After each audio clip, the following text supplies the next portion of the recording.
No final de julho de 1588, uma enorme frota surgiu à vista logo após o Lizard Cornwall. A frota partiu de seu porto em Corunna, com mais de 137 navios fortes. Agora estava um pouco reduzida, mas ainda contava com mais de 120 navios. Mas por que essa enorme e barata coleção de navios estava navegando sob a bandeira do rei da Espanha para atacar o reino da Inglaterra é finalmente respondido por dois eventos que ocorreram mais de meio século antes, embora curiosamente tenham ocorrido apenas 2 anos de diferença no início dos anos 1530.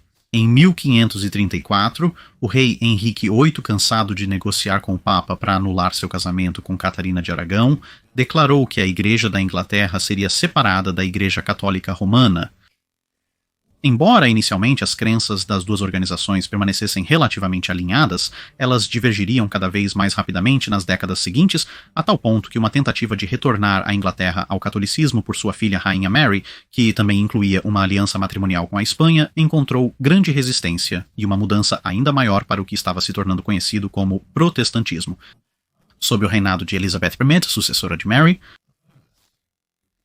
isso criou uma grande quantidade de tensão religiosa entre os dois reinos que, por sua vez, levou a uma série de decisões políticas específicas de ambos os lados, desde o apoio tácito de Elizabeth aos rebeldes holandeses que tentavam expulsar a Espanha do que era nesta fase os Países Baixos espanhóis, até o rei Filipe II, pedindo e recebendo a bênção do Papa para sua expedição, tornando a eventual viagem da armada tanto uma cruzada quanto um movimento político. 2 anos antes dessa divergência, em 1532, foi outro ponto de partida para a tensão entre os dois reinos.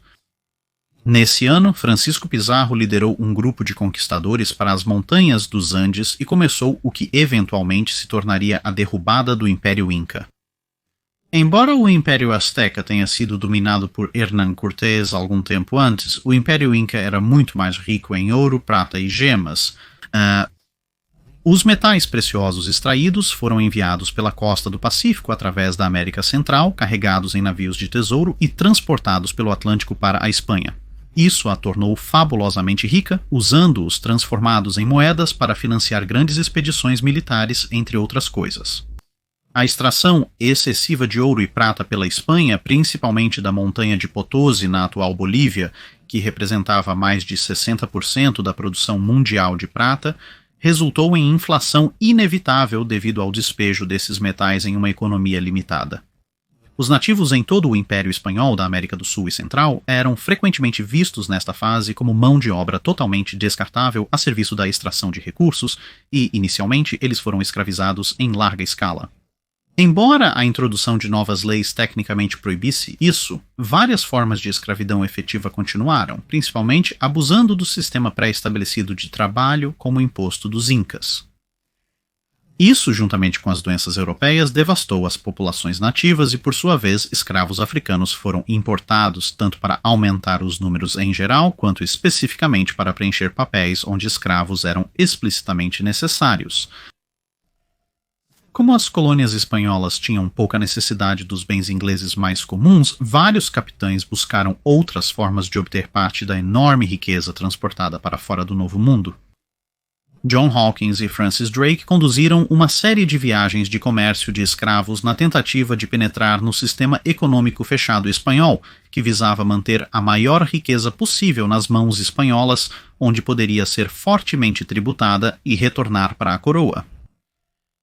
Isso levou à Batalha de San Juan de Alua em 1568, destruindo grande parte do esquadrão de Hawkins e Drake e iniciando uma inimizade com o Império Espanhol.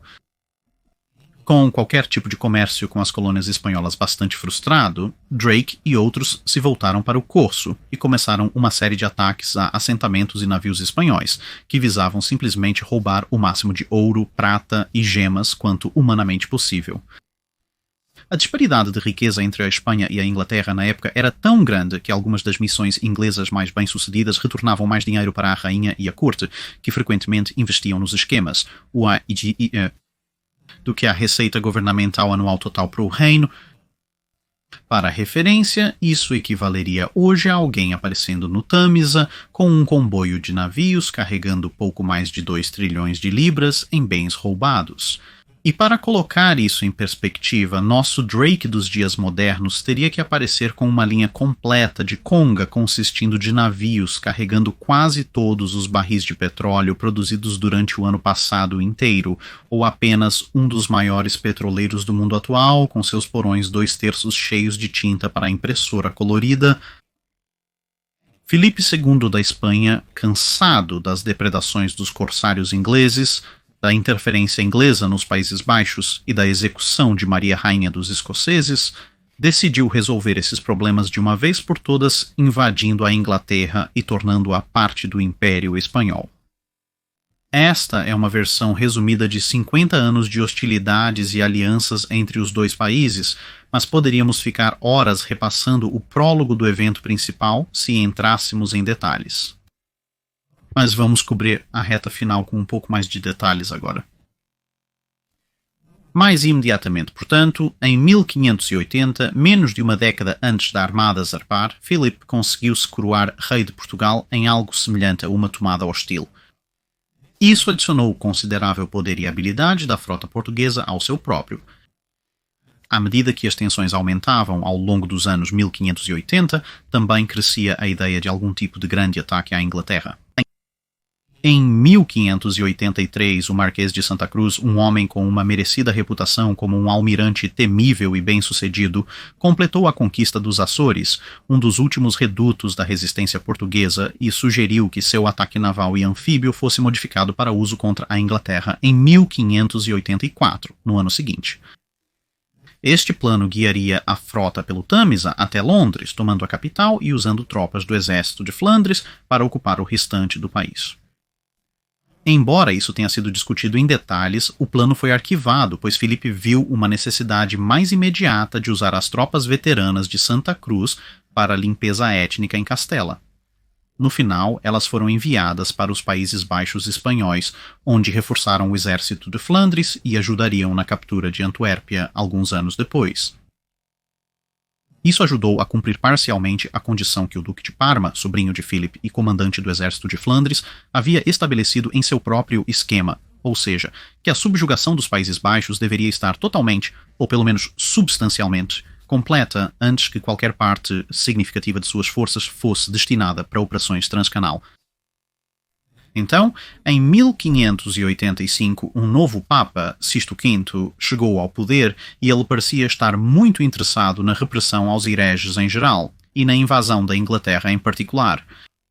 Nesta fase, com a campanha nos Países Baixos ainda muito em andamento, Philip inicialmente resistiu um pouco à ideia de dividir suas forças, mas a Guerra Aberta foi declarada no mesmo ano, quando os rebeldes holandeses, desesperados com o cerco de Antuérpia entrando em suas fases finais naquele ponto, assinaram o Tratado de Non-Such, que comprometeu totalmente a Inglaterra a ajudar abertamente seus esforços de guerra, incluindo a ocupação de 4 cidades fortificadas nas abordagens a Antuérpia.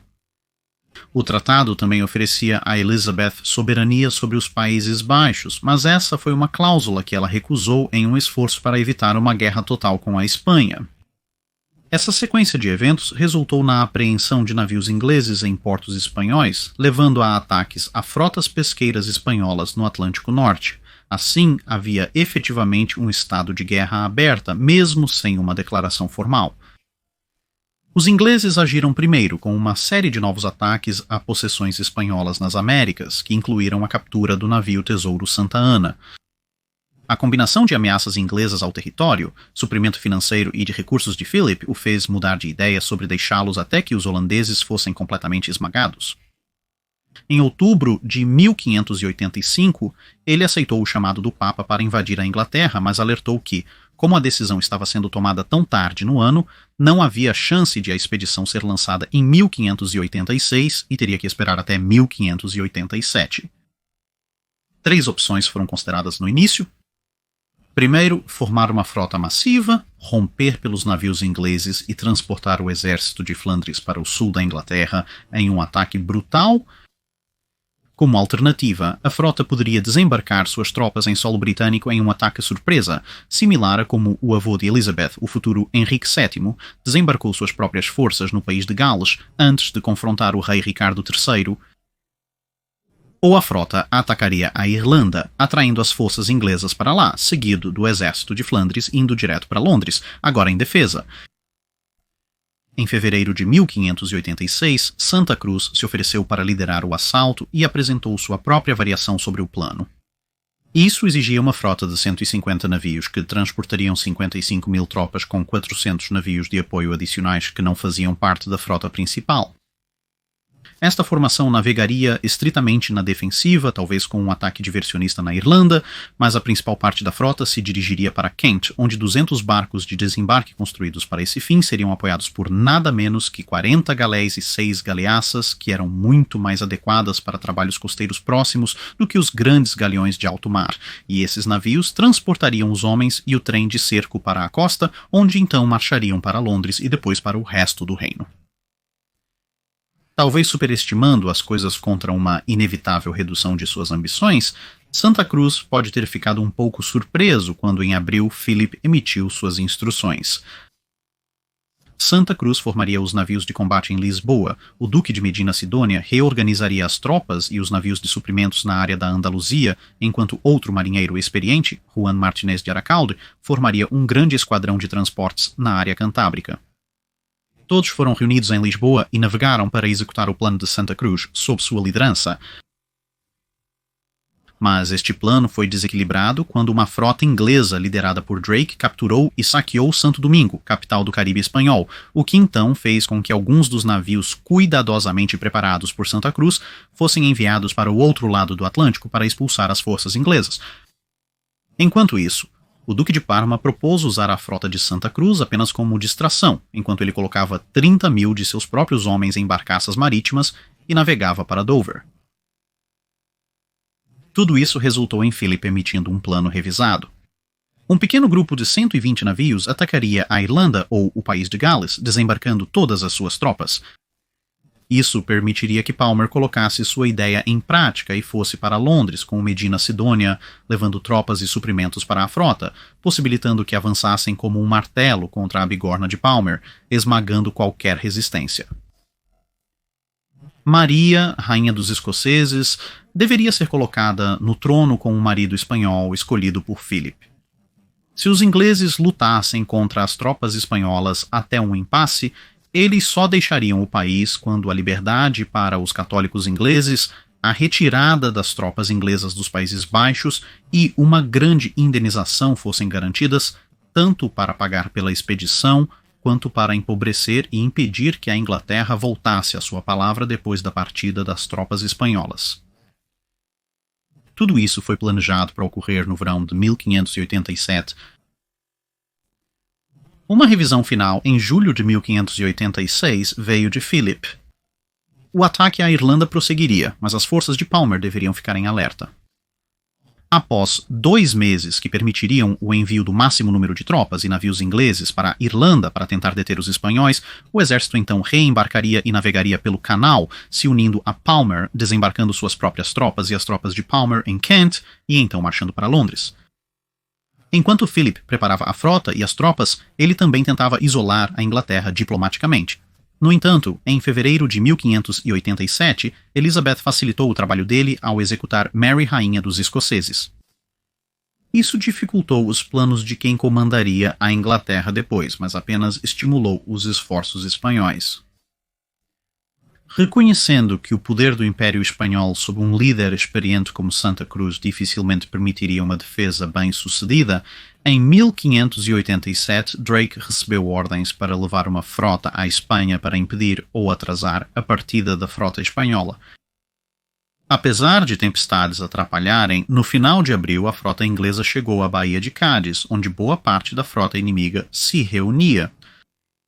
Atacando os navios espanhóis em seu caminho, nos dias 29 e 30, a frota inglesa afastou a pequena força de galeões que estavam presentes para guardar o porto e atacou os navios de suprimentos, queimando 27 e capturando outros 4 navios totalmente carregados, deixando apenas 6 intactos nas várias áreas mais difíceis de alcançar do porto.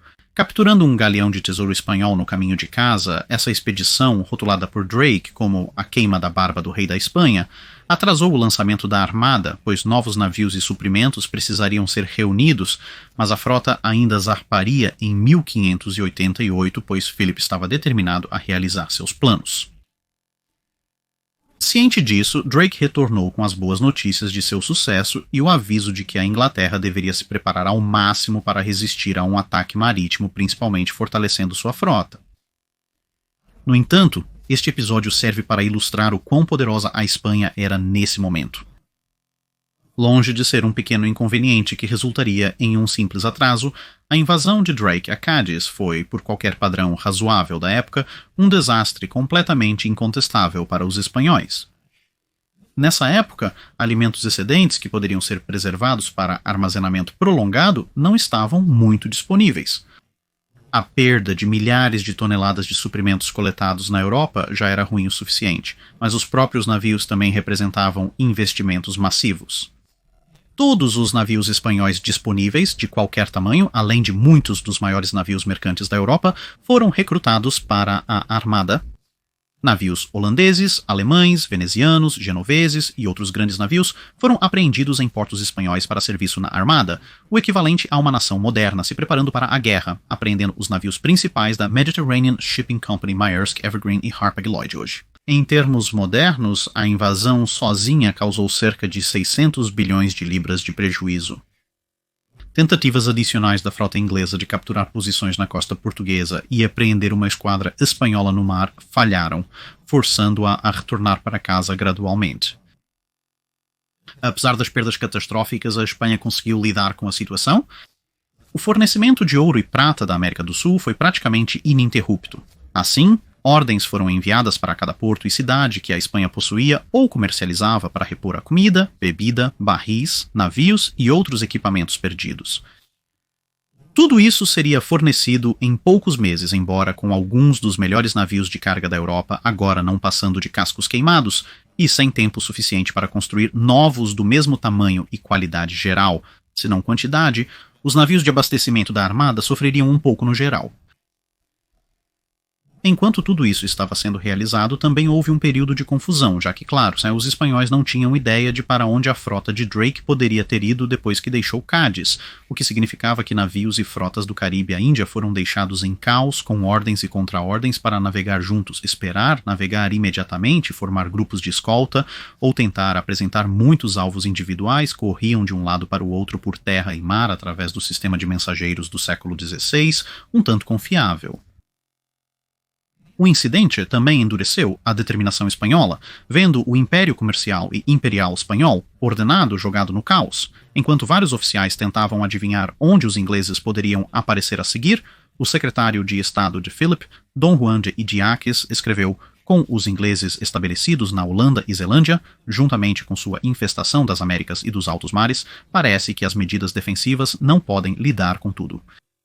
Ao contrário, nos obriga a colocar fogo em sua casa. O efeito final do ataque a Cádiz foi forçar uma revisão do plano de ataque da armada.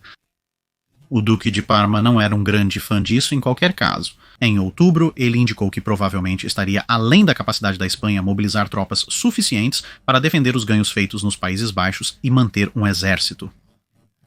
Invadir a Irlanda e um exército para invadir e manter a Inglaterra tudo ao mesmo tempo. Também foi apontado que, nesse estágio, quase todos na totalidade da Europa pareciam saber quais eram os planos espanhóis existentes e, portanto, era uma coisa risível dizer que haveria algum elemento de surpresa.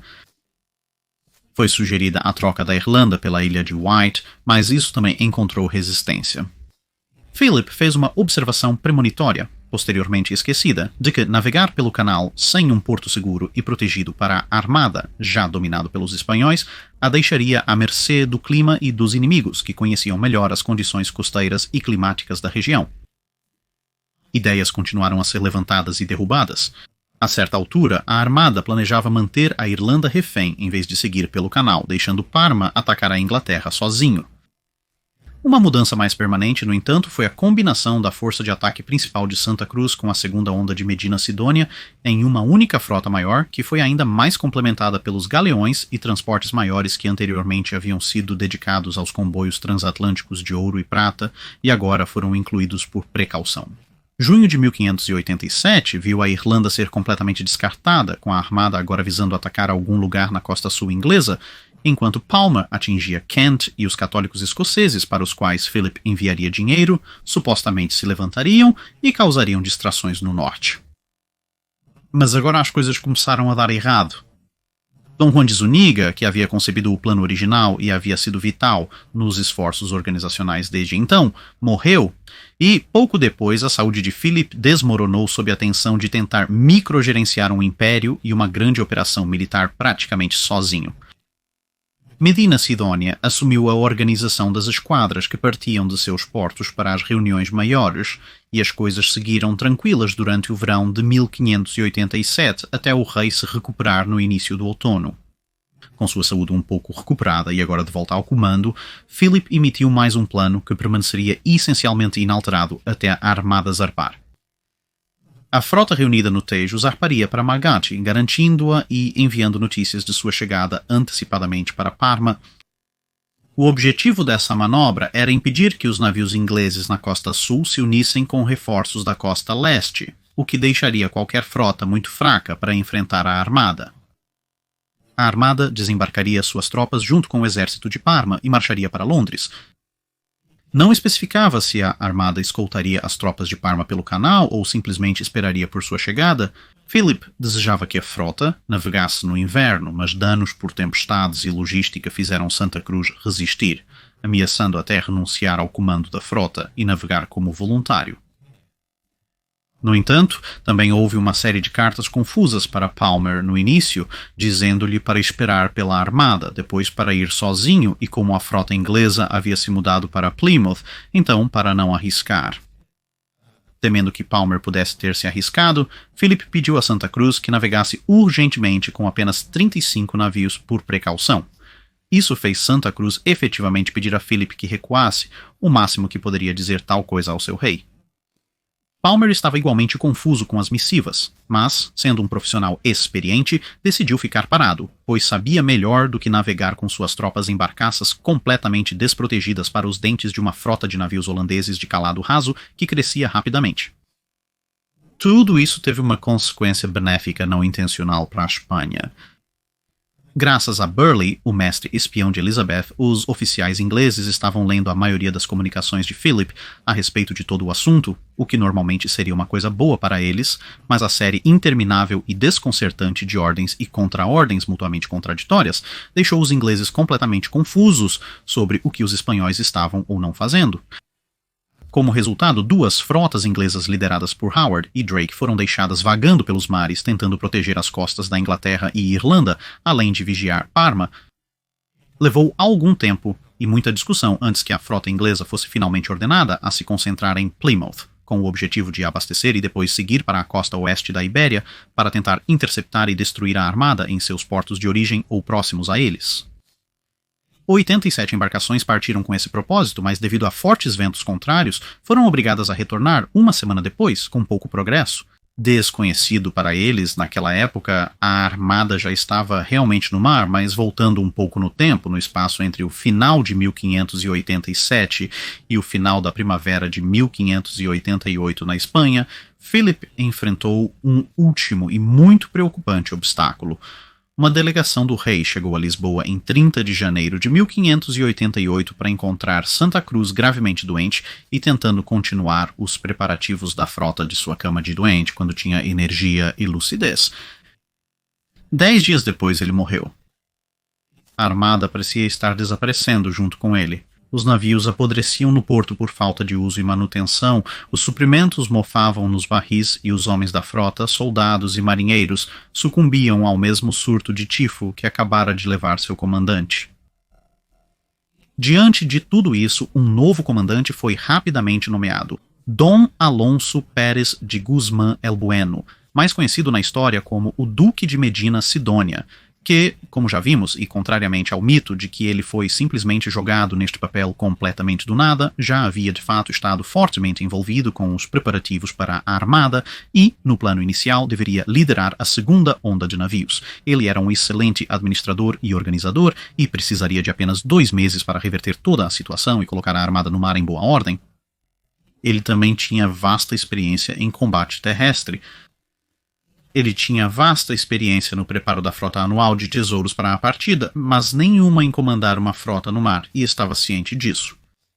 Ele prontamente recusou a nomeação, dizendo estar disposto para colocar a frota em forma e para o mar, mas outro marinheiro mais experiente deve ser colocado no comando, uma vez que isso fosse feito. Porém, os conselheiros de Philip interceptaram a carta e o intimidaram a aceitar o cargo sem mostrá-la ao rei. Aceitando seu destino, Medina Sidonia então se jogou no trabalho, primeiro localizando o marinheiro mais experiente da frota e exigindo que ele fosse nomeado como o segundo no comando. Juan Martínez de Aracalde hasteou sua bandeira no poderoso navio San Juan de Portugal de 50 canhões. Então ele começou a localizar tudo, desde suprimentos de água fresca até pólvora, mais munição, mosquetes, e redistribuiu a maior parte da artilharia pesada para que pudesse realmente ser usada pelos navios nos quais as armas estavam montadas. O dinheiro espanhol agora garantia que uma revolta em Paris paralisava a França, e o Duque de Leicester, enviado para a Holanda para ajudar, conseguiu a cada momento piorar tanto a situação que alguns especularam que ele poderia ter sido comprado por Palmer. Tendo encurralado os holandeses, Palmer então se moveu para contê-los enquanto enrolava os ingleses com várias negociações. A causa holandesa não estava perdida, mas a maioria de suas forças estava presa em guarnições. Sem a ajuda inglesa, seu exército de campo era muito pequeno para ameaçar os preparativos de Parma para a invasão do canal. Os únicos obstáculos eram as guarnições inglesas e holandesas em cidades fortificadas que bloqueavam o acesso marítimo a Antuérpia, e a pequena frota holandesa que patrulhava a costa. Mas, se a armada chegasse a Parma, as galeras e galeões seriam capazes de abrir caminho para a maioria da frota alcançar os navios e homens de Parma. Ciente das recentes depredações feitas por novos galeões ingleses rápidos nos comboios que ele havia organizado anteriormente para o Novo Mundo, Medina Sidônia pegou alguns dos maiores galeões e navios mercantes em mãos, raciocinando que se nenhum dos navios da frota espanhola fosse capaz de perseguir os navios ingleses, então eles deveriam em vez disso ser armados com a artilharia mais pesada e de maior alcance possível para destruir qualquer coisa que acontecesse de entrar no alcance de um tiro com uma única rajada devastadora. Ele também expandiu os castelos do navio para dar mais cobertura e vantagem aos soldados quando um navio inglês, presumivelmente incapacitado, fosse abordado. Ele também tentou aumentar o número de galeras na frota, já que esses navios rápidos poderiam pegar um galeão inglês em qualquer caso, e particularmente se os ventos fossem leves ou dificultassem a retirada. Porém, ele fracassou nesta última tentativa. Embora houvesse 18 galeras na área de suas operações, Philip só autorizou as 4 mais antigas e menos bem conservadas a se juntarem à armada, insistindo que as outras eram necessárias para manter os portos seguros de uma repetição do ataque de Drake, seja por Drake ou por piratas do Mediterrâneo. Medina Sidônia teve um semi-sucesso ao rearmar os grandes navios, despojando tudo o que podia encontrar de artilharia pesada, incluindo um monstruoso canhão de cerco que havia sido retirado de um navio almirante otomano em Lepanto, que foi então devidamente montado na Trinidad Valenciera como uma forma primitiva de canhão Nova Espinhal. No entanto, as tentativas de acelerar a produção de canhões pesados nas fundições de armas de Lisboa foram de natureza mais mista. Algumas armas funcionaram bem, outras se mostraram um pouco menos eficazes, e muitas armas montadas às pressas explodiriam ou vazariam gases em combate mais tarde. Medina Sidonia inventou um sistema de mala direta para suas ordens, criando folhas de ordem pré-impressas com espaços para números exatos e itens especiais, reduzindo drasticamente o tempo para emitir ordens para vários navios e formações, eliminando cerca de 80% da escrita necessária. Ele teve muito mais sucesso em eliminar a podridão entre as provisões da frota e então se dedicou a manter os homens saudáveis, designando 2 grandes transportes como navios hospitalares, carregando-os com suprimentos relevantes e enviando kits médicos básicos para todos os navios da frota. ele também enviou equipamentos de navegação e ordenou que os 6 marinheiros mais experientes nas costas do canal se reunissem diariamente para preparar 60 cartas a serem copiadas para cada navio almirante do esquadrão e outros navios maiores. Até maio de 1588, 104 navios maltratados e inaptos foram transformados em 150 grandes embarcações prontas para o combate, além de algumas embarcações auxiliares menores. Entre suas próprias forças, E. Palmer, ele teria cerca de 45 mil tropas veteranas disponíveis para enfrentar na Inglaterra, que tinha seus melhores 12 mil homens divididos igualmente entre o apoio aos holandeses e mantendo um olho na Escócia. Em 11 de maio, a Armada começou a navegar, mas uma tempestade forçou um atraso de 3 dias. Ao retomar a passagem para águas abertas, cada navio da frota recebeu instruções sobre diversos pontos de encontro, caso a frota ou parte dela fosse dispersa pelo clima. Outra semana de ventos contrários viu a frota ancorar fora de Lisboa, apenas consumindo suprimentos, mas no dia 28 de maio o vento mudou e um total final de cerca de 140 navios deixou Lisboa para trás e seguiu para o mar. Inicialmente, os constantes padrões de vento em mudança levaram a frota para o sul, quase até a ponta sudoeste da Península Ibérica, antes de gradualmente se deslocar para o norte. E então, no dia 9 de junho, traçaram um curso vagamente reto para Corona, na ponta noroeste da Espanha, para reabastecer seus suprimentos. Infelizmente, sinais mal interpretados ou perdidos significaram que apenas 35 navios conseguiram entrar no porto, 9 navios seguiram continuamente para o norte para o Canal da Mancha, e o restante ancorou fora do porto, pois não chegaram perto o suficiente antes do anoitecer, e então uma tempestade surgiu e dispersou todos que não estavam no porto, danificando gravemente vários navios.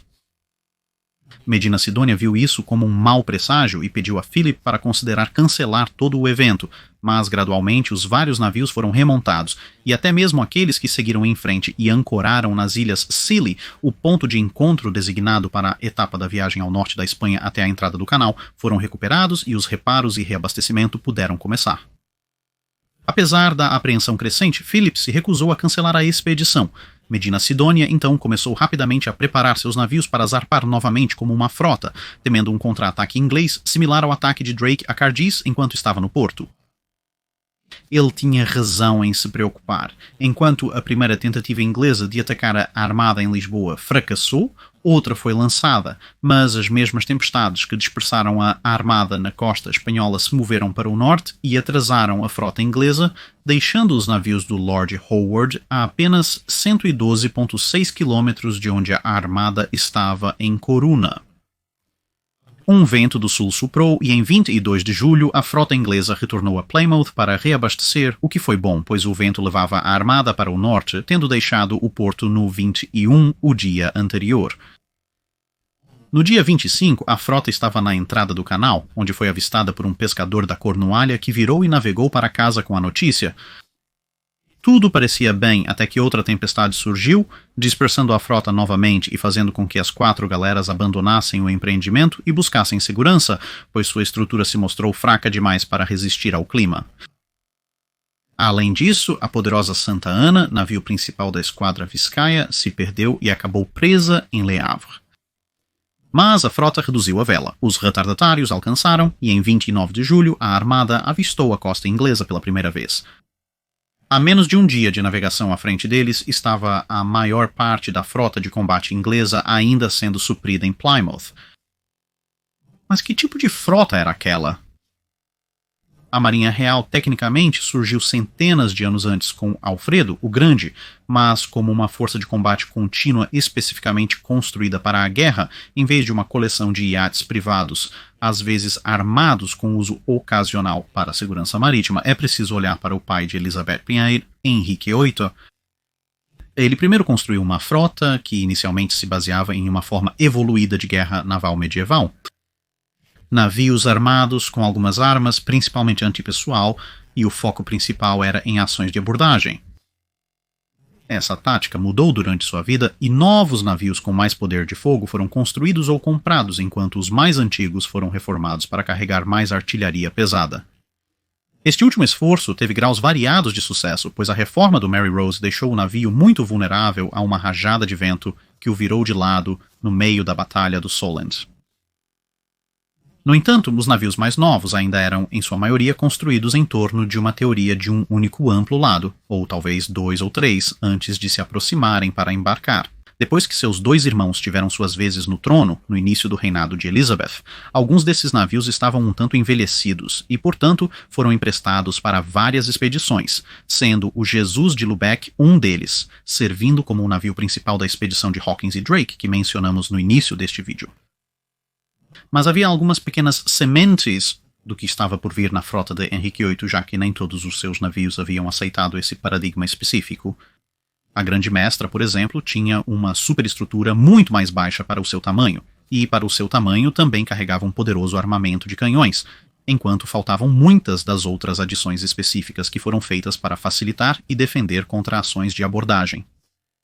Como uma embarcação rápida, de baixo perfil e principalmente equipada com canhões, ela prenunciava o que estava por vir, mesmo sendo pequena.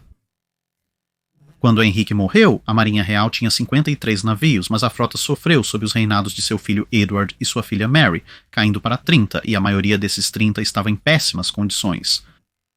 Em um surto de ironia histórica, de muitas maneiras, o improvável salvador da frota inglesa foi, na verdade, Filipe II da Espanha, o mesmo rei, que agora buscava conquistar o país, e tinha que passar por essa frota para fazer isso. Isso ocorreu porque Philip havia se casado com Mary Aim e, como tal, se interessou pela defesa do que ele considerava sua mais recente aquisição, embora essa não fosse exatamente a visão da Inglaterra sobre esse arranjo particular. Em uma carta extremamente perspicaz ao Conselho Privado, que ele provavelmente veio a se arrepender mais tarde, Philip escreveu: Sua Majestade Real entende que a principal defesa do Reino da Inglaterra consiste nisso que seus navios estão sempre prontos e em boa ordem para que possam defender o reino de toda invasão. Será adequado que eles estejam sempre preparados e prontos. Isso não só causou grandes somas a serem gastas na reparação da frota restante, mas 4 grandes galeões foram recém-construídos. Um novo navio carregando o nome Mary Rose, o Lion, e 2 navios que seriam renomeados com a morte de Mary e a ascensão de Elizabeth, eventualmente carregando os nomes Nonpareil e Elizabeth Jonas. Esses 4 navios estão em Plymouth, esperando a chegada de uma frota que carregava as bandeiras do rei que os mandou construir. Quando Elizabeth assumiu o trono, havia um total de 34 navios de guerra, dos quais a Marinha considerava que 22 valiam a pena manter e os demais precisavam ser substituídos. Elizabeth concordou com a avaliação, exceto por um dos navios mais antigos, o Jesus de Lubeck. 3 navios grandes, mais no estilo do antigo bordo-de-bordo, foram estabelecidos: o Auxílio, o Triunfo e a Vitória. No entanto, em toda a frota, o número de soldados transportados estava diminuindo e o número de armas e marinheiros estava aumentando, e as próprias armas eram, na maioria, destruidoras de navios pesados, indicando a reforma da frota para uma nova doutrina de batalha. Então veio a década de 1571, novo tipo de grande navio. A história, como vimos, não está sem ironia, pois em 1573 um novo navio atingiu a água. Os castelos eram baixos, mais compridos que largos, com convéses de armas extensos, artilharia pesada abundante e maior tombamento. Ela era mais rápida, ágil e difícil de embarcar do que qualquer outro navio capital da época. Seu nome era, claro, Dreadnought. Ela foi seguida na água por sucessores, alguns construídos para a coroa, outros encomendados privadamente, mas quase idênticos aos reais, pois os designs foram modelados e desenhados antes de serem compartilhados em vários estaleiros. A Revenge, que se tornaria famosa no conflito que se aproximava, foi quase que copiada um ano depois pelo Galleon Leicester, encomendado privadamente para uso em corsários. Os 3 navios estavam ancorados em Plymouth. Na última parte dos anos 1570, o veterano marinheiro John Hawkins foi colocado no comando da Marinha Real e determinou que mais 11 desses galeões de corrida seriam construídos, e 12 dos navios mais antigos mais adequados deveriam ser modernizados o mais próximo possível do mesmo padrão. Novas inovações foram adicionadas ao programa. Os navios foram equipados com mastros mais altos, cabrestantes em vez de molinetes, bombas de corrente em vez de bombas de sucção, armações mais fortes e frequentes e tábuas sacrificiais para proteger o casco dos piores efeitos do bicho da madeira, prolongando a vida útil dos navios. Outros navios foram trazidos para a frota da indústria privada. Sir Walter Raleigh encomendou um navio parcialmente nomeado em sua homenagem, como era comum na época. Este era o Ark Raleigh, mas ao entrar em serviço real, tornou-se o primeiro portador de um nome que apareceria muitas mais vezes ao longo dos séculos, o Ark Royal.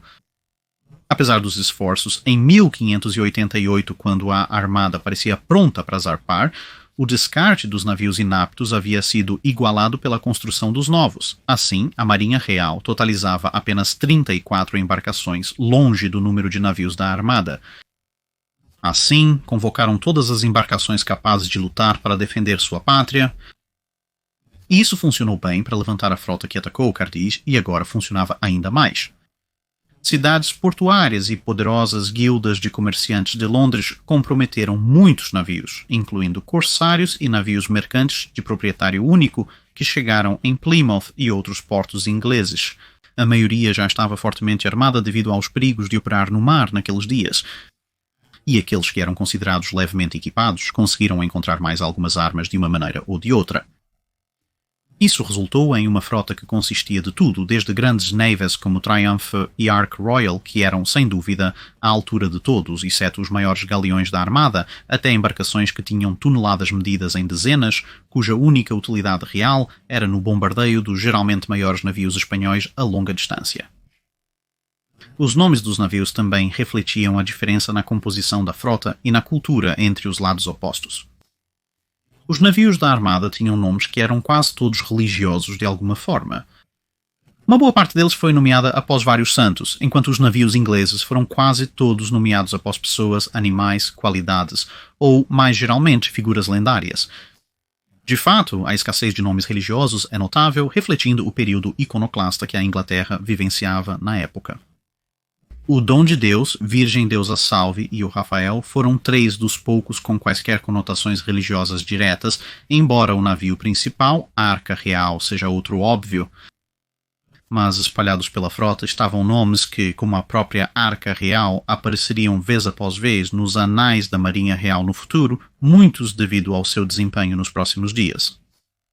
A maioria, Acates, Antelope, Arca Real, Desprezo, Dreadnought, Leão, Merlin, Non ou Sansparai, Vingança, Tigre, Triunfo, Vanguarda e Vitória, já eram navios reais. Outros, como Diamante, Centurião, Hércules, Defesa e Unicórnio, eram navios mercantes. Também havia muitos nomes repetidos ou similares, às vezes devido à tendência da época de usar o tipo da embarcação, como parte do nome. O Bark Lamb, Bark Bond, Bark Bonner, Bark Buggins, Bark Burr, Bark Hawkins, Bark Mannington, Bark St. Ledger, Bark Talbot, Bark of Bridgewater, Bark Potts, Bark Webb, Bark Halls, Bark Sutton de Weymouth, juntamente com o Galleon Dudley, Galleon Leicester, Galleon de Weymouth, Galleon Hutchins e Galligo de Plymouth, são todos exemplos disso. A Rainha Elizabeth também era um tema popular nos nomes de pelo menos 9 navios, além de outros com nomes um tanto curiosos. A frota real incluía os poderosos navios de guerra Fancy, Sun e Moon, juntamente com a pista para o meu papel, como no meu nome, Scout, e o um pouco óbvio Spy. Entre o resto da frota podiam ser encontrados o Chance, Spark, Pansy, Passport, Toby, Pippin, Revenge of Lyme, Hazard of Feversham, Flyboat, Heathen of Weymouth, Rat of White e pelo menos 3 navios diferentes chamados Minion. O Lord Howard de Effingham comandava esta frota. O pai dele fora Lord Almirante, e esta versão do Lord Howard também possuía experiência marítima, principalmente adquirida na juventude servindo com o pai.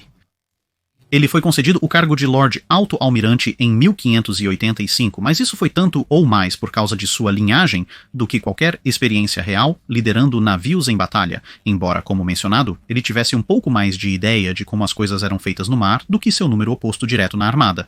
Mas ele era sensato o suficiente para confiar no conselho de 3 comerciantes experientes transformados em corsários transformados em líderes de esquadrões em sua frota, John Hawkins, Francis Drake e Martin Frobisher, juntamente com uma série de outros marinheiros experientes, corsários e alguns nobres que tinham alguma ideia sobre o mar. Note que ser um nobre não necessariamente te excluía de também ser um corsário. Assim, a notícia chegou a Plymouth, no Golden Hind, em 28 de julho. A armada foi avistada passando pelas ilhas Scilly, rompendo a linha de navios de reconhecimento que observavam seu avanço.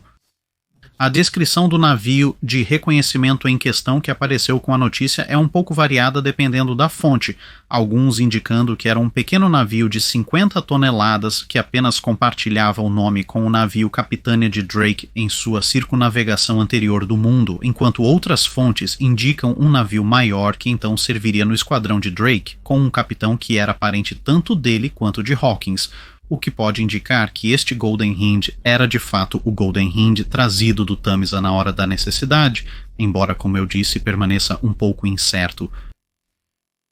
Deste incidente, origina-se a famosa cena de um mensageiro subindo uma colina para encontrar Drake e outros oficiais jogando boliche.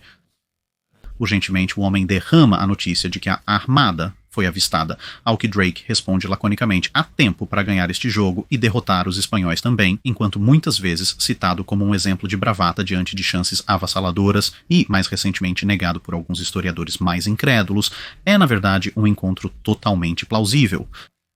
O vento e as marés estavam contra a frota inglesa deixar Plymouth naquele momento. Levaria horas para as marés mudarem e os navios começarem a sair lentamente do porto. Terminar o jogo levaria apenas uma fração do tempo, até que Drake e seus companheiros fossem realmente necessários no porto. Reunindo cerca de 105 navios nesta fase em Plymouth, a frota inglesa assim começou o lento processo de levantar âncora e rumar para o mar. As outras formações aguardavam em portos mais acima na costa, e nenhum dos oficiais ingleses estava sob qualquer ilusão de parar a armada friamente na entrada do canal, mas ainda assim, ambas as forças agora estavam em movimento. No dia seguinte, 29 de julho de 1588, a formação massiva de navios espanhóis foi avistada do continente pela primeira vez enquanto passavam pelo Lizard em Cornwall, que é quase o ponto mais sudoeste da Inglaterra.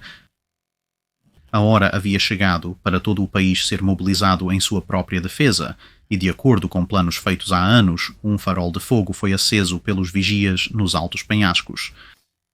O sinal foi visto por outro farol a cerca de 2 km de distância, os primeiros de uma cadeia de centenas. Farol seguiu farol enquanto eles surgiam à vida ao longo da costa e mais para o interior. Não podiam transmitir mensagens detalhadas, apenas a pré-arranjada com o significado das chamas. Os espanhóis estavam chegando. Se você estivesse em uma aeronave, teria visto o sinal se espalhando pelo reino, mais rápido que qualquer homem ou cavalo. Dentro de algumas horas, o último de uma cadeia que se estendia desde a Cornualha até Londres surgiu sobre a borda da bacia do rio Tamisa, em algum lugar nesta proximidade.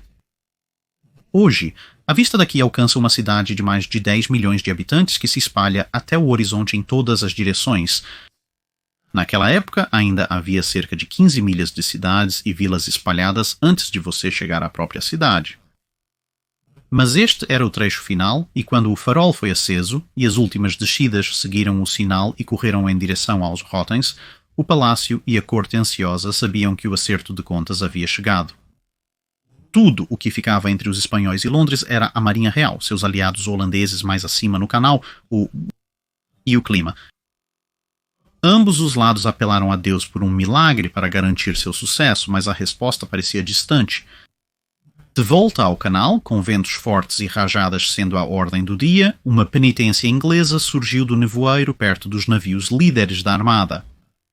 Seus canhões dispararam em rápida sucessão antes de virar e desaparecer novamente na escuridão, perseguido por jatos de grandes tiros disparados atrás dele por um dos maiores navios da frota espanhola, tiros que, felizmente, falharam em acertar o alvo.